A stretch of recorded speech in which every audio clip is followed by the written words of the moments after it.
अध्याय 56। नेट 15। युद्ध 2।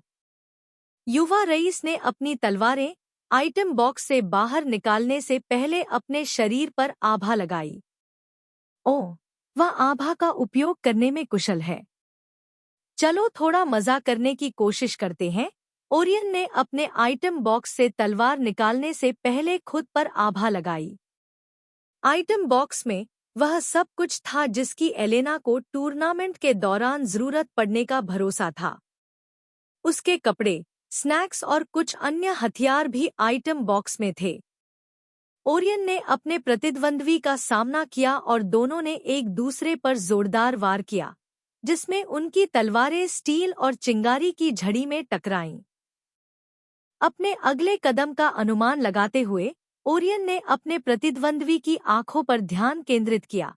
हमला करने के लिए सही समय की प्रतीक्षा कर रहा था। जैसे ही युवा रईस ने एक शक्तिशाली प्रहार किया, ओरियन ने अपने प्रतिद्वंद्वी के हमले से बचते हुए एक तरफ मुड़ गया, जबकि उसकी आंखें उस पर टिकी रहीं। अंत में ओरियन ने अपने प्रतिद्वंद्वी की आंख में हल्की सी चमक देखी। उसके पैरों के नीचे एक छोटा सा जादुई घेरा तेजी से दिखाई दिया और उसके पैरों पर बिजली चमकने लगी। बिजली की तरह तेज रिफ्लेक्स के साथ ओरियन ने अवसर का फायदा उठाया और अपने छलावरण कौशल को सक्रिय किया। एक पल में उसका शरीर अपने परिवेश के साथ सहज रूप से घुल मिल गया। युवा रईस की आंखें भ्रम में चौड़ी हो गईं और फिर उसने अपनी नजरें अखाड़े में इधर-उधर घुमाते हुए ओरियन की तलाश की। वह कहाँ गया? युवा रईस ने आश्चर्य और निराशा से भरी आवाज में कहा। मैच देख रहे दर्शकों को भी नहीं पता था कि उनका राजकुमार कहाँ गायब हो गया है। वे विस्मय से घबरा गए, यह सोचकर कि ओरियन कहाँ है। हालांकि युवा रईस ने पीछे हटने से इनकार कर दिया। उसने अपनी इंद्रियों को बढ़ाया और अपने आसपास की हवा में बिना किसी उद्देश्य के प्रहार करना शुरू कर दिया। इस बीच ओरियन छिपा रहा, यह देखता रहा कि उसका प्रतिद्वंद्वी धीरे धीरे थकने लगा और उसकी हरकतें धीमी होने लगी। एक बार जब उसने सुनिश्चित कर लिया कि रईस अपनी तलवार को फिर से नहीं घुमा सकता, तो ओरियन ने तेजी से एक सटीक निशाना साधा और युवा रईस पर अविश्वसनीय ताकत से वार किया। युवा रईस ऊपर की ओर उड़ गया, उसका शरीर हवा में घूम रहा था और फिर वह जमीन पर गिर गया। प्रभाव जबरदस्त था और अभ्यास डमी, जो अभी भी युवा रईस से जुड़ा हुआ था, को भी उतना ही नुकसान हुआ। उसका शरीर चकनाचूर हो गया और इस प्रक्रिया में मैच समाप्त हो गया। यह देखकर सभी ने जयकारे लगाए और गणेश ने विजेता की घोषणा की। धन्यवाद। ओरियन ने एड्रियन से मिलने के लिए वापस जाने से पहले गणेश को धन्यवाद दिया।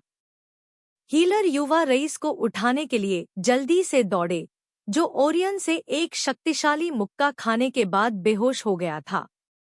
ओरियन को अखाड़े से बाहर जाते हुए देखकर गणेश के चेहरे पर मुस्कान आ गई। ओरियन का सामना करने वाले युवा रईस के विपरीत गणेश यह अनुमान लगाने में सक्षम थे कि ओरियन कहाँ है। अगर युवा रईस ने युद्ध के दौरान अपना मन शांत किया होता, तो शायद वह अपने पदचिह्नों के कारण ओरियन के बारे में अनुमान लगा लेता। पूरे क्षेत्र में रेत थी और इससे गणेश के लिए यह पता लगाना आसान हो गया कि ओरियन कहाँ है। ओरियन ने अपने छलावरण कौशल को सक्रिय करने के बाद जहां से वह था, वहां से बहुत ज्यादा नहीं हिला, लेकिन युवा रईस के शारीरिक रूप से थक जाने के ठीक बाद गणेश ने धीरे धीरे उसके पास एक पदचिह्न आते देखा। अगर युवा रईस अपने आसपास के माहौल के बारे में थोड़ा सचेत होता, तो वह निश्चित रूप से ओरियन को भी अपने पास आते हुए देख लेता।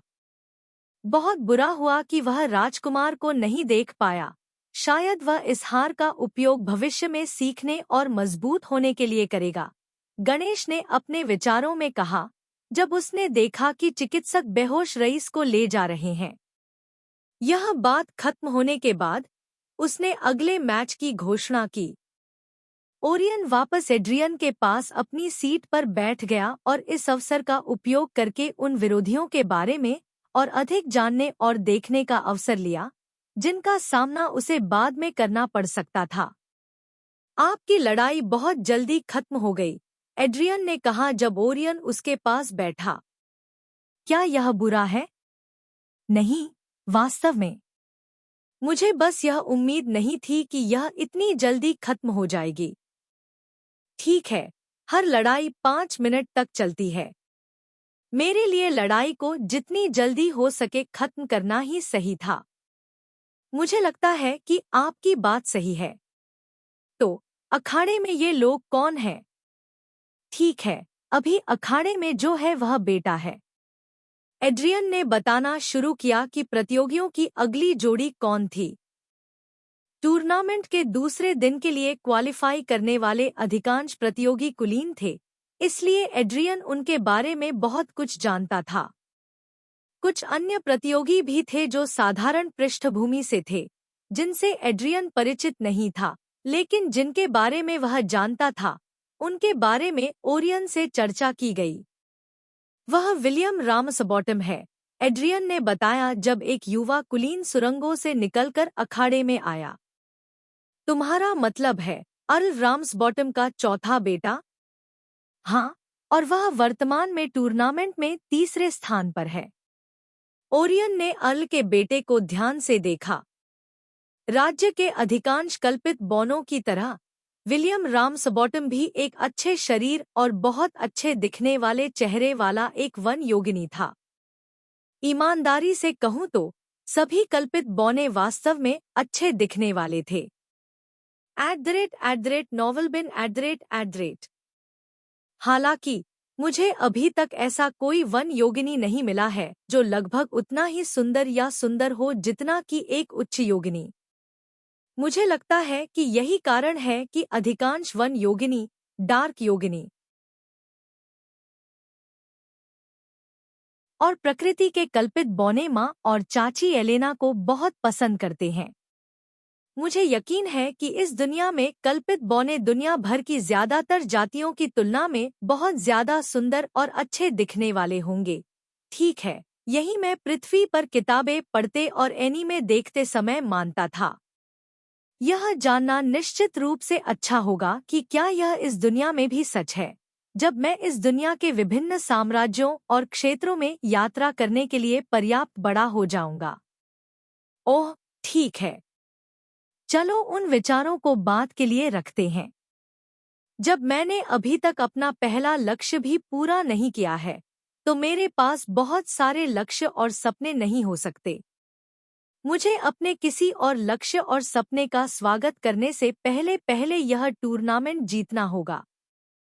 वैसे भी मुझे अभी बस इतना जानना है कि कल्पित बौने बेहद सुंदर और आकर्षक होते हैं और एक नई दुनिया में एक योगिनी के रूप में पुनर्जन्म लेना बहुत बढ़िया है, ओरियन ने अपने विचारों में कहा। उसके चेहरे पर एक बड़ी मुस्कान थी। इससे पहले कि एड्रियन के शब्दों ने अचानक उसे उसके विचारों से बाहर खींच लिया। वह जीत गया, महामहिम।